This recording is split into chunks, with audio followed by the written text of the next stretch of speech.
Hello friends, வணக்கம். இன்றைக்கி Kerala special பழம்பொரி எப்படி செய்கிறதுன்னு பார்க்கலாம். 1 கப்பு மைதா மாவு, 1/4 கப்பு அரிசி மாவு, 1/4 டீஸ்பூன் பேக்கிங் சோடா, 1/4 டீஸ்பூனில் பாதி அளவு மஞ்சள் தூள், 1/4 டீஸ்பூனில் பாதி அளவு உப்பு எல்லாமே போட்டு நல்லா கலக்கி விட்டுக்கலாம். 1 கப்பு தண்ணி ஊற்றி அதையுமே நல்லா கரைச்சிக்கிறேன். கட்டி இல்லாத மாதிரி கரைச்சிக்கலாம். மறுபடியும் ஒரு 1/4 கப்பில் பாதி அளவு தண்ணி ஊற்றிக்கலாம். தண்ணி நிறைய ஊற்ற வேண்டாம். நம்ம இதில் சர்க்கரை போட போகிறோம். சர்க்கரை போட்டோம்னா மறுபடியும் தண்ணி விட்டுரும். 1/4 கப்பில் பாதி அளவு தண்ணி ஊற்றி நல்லா கலக்கிறேன். இதுலேயே சர்க்கரையும் போட்டு கலக்கிக்கலாம். 1/4 கப்பு சர்க்கரை போட்டுக்கலாம். 1 கப்பு மைதா, 1/4 கப்பு அரிசி மாவுக்கு 1/4 கப்பு சர்க்கரை.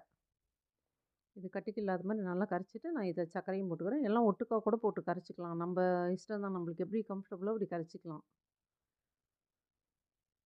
போட்டு நல்லா கலக்கி விட்டுறலாம்.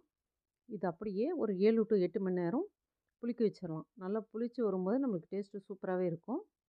உங்களுக்கு வாசனைக்கு ஏலக்காய் விருப்பப்பட்டால் அதை கூட போட்டுக்கலாம். எனக்கு 7 மணி நேரம் ஆயிடுச்சு. இப்போ நான் இருக்க இடத்துல எனக்கு நேந்திரங்காய் கிடைக்கல. நான் பச்சை வாழை தான் எடுத்திருக்கேன். பச்சை வாழைப்பழத்தை அப்படியே தோல் எடுத்துட்டு நம்ம கட் பண்ணிக்கலாம். இந்த மாதிரி கட் பண்ணிக்கலாம். ரொம்ப வாழைப்பழம் வந்து தப்பமாக இருந்தால் நம்ம 3 பீஸ் 4 பீஸாக கூட கட் பண்ணலாம். இது கொஞ்சம் சன்னமாக தான் இருக்குது. நான் 2 பீஸாக கட் பண்ணிக்கிறேன். ஒரு வாழைப்பழத்தில் 4 பீஸ் ஆச்சு மொத்தமாக. இந்த வீடியோ உங்களுக்கு பிடிச்சிருந்தா லைக் பண்ணுங்கள், ஷேர் பண்ணுங்கள், சப்ஸ்கிரைப் பண்ணுங்கள். இந்த மாதிரி 4 பீஸ் வேணுன்னா இந்த மாதிரி கூட கட் பண்ணிக்கலாம். இந்த மாதிரி கட் பண்ணால் நம்மளுக்கு 6 பீஸ் வந்துடும் ஒரு வாழைப்பழத்தில். எண்ணெய் நல்லா காஞ்சப்புறம் நம்ம மாவில் போட்டு எடுத்து போட்டுடலாம். மாவு வந்து ரொம்ப தண்ணி ஆயிடுச்சுன்னா ஒரு ஸ்பூன் மறுபடியும் மைதா மாவு போட்டு கரைச்சிக்கலாம்.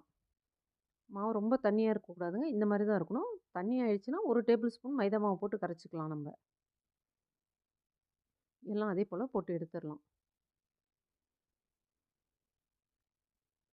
ஒன்று போட்டு அது கொஞ்சம் நேரம் விட்டுறலாம். அதுக்கப்புறம் இன்னொன்று போடலாம். அதே மேலே எலும்பி வந்துடும்.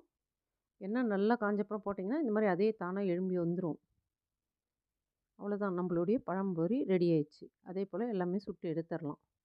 டேஸ்ட்டு சூப்பராக இருக்குங்க. நம்ம அந்த டைம் கொடுத்து புளிக்க வைக்கிறதுனால ரொம்பவே நல்லாயிருக்கும். பச்சை வாழைப்பழத்தில் செய்து கூட டேஸ்ட்டு சூப்பராக இருந்தது. எல்லாமே ரெடி. தேங்க்யூ.